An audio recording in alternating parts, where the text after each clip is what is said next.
All right, this question comes from the sermon where Jesus stilled the storm.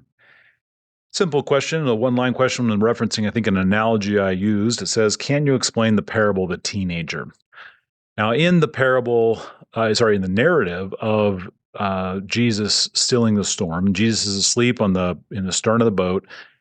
The ship is sinking, it's filling with water, and the disciples wake up Jesus and they say to him, and they feel so entitled in saying it. They say, Jesus, don't you care that we are perishing?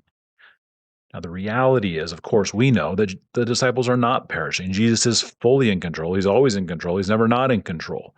So the disciples were not about to perish. That is a fact that can be established. And so the accusation is actually an unfair accusation. The real question is what Jesus comes back and says is that, why are you questioning me? Have I done anything to ever cause you to doubt my love, my care, my protection over you? That's the real question. And I think in a similar way, so the analogy I gave was, and whether it's a good analogy or not, I'm not sure, but the analogy, the attempted analogy was, hey, listen, imagine you had a teenage son who was in the habit of oversleeping.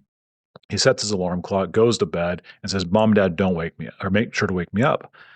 And the parents have woken him up faithfully every single day of their life. And for some reason, his alarm doesn't go off. He comes tearing out of the room and says, Mom and Dad, why didn't you wake me up?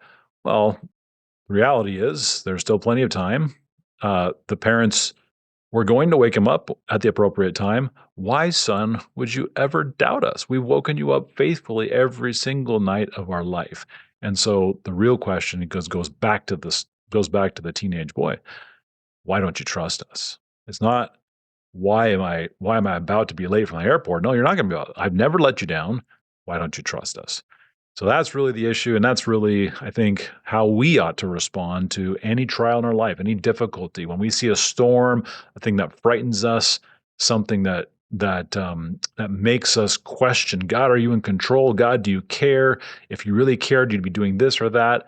And we feel so entitled in those moments to question God and to ask God, aren't you in control? God, I'm perishing here.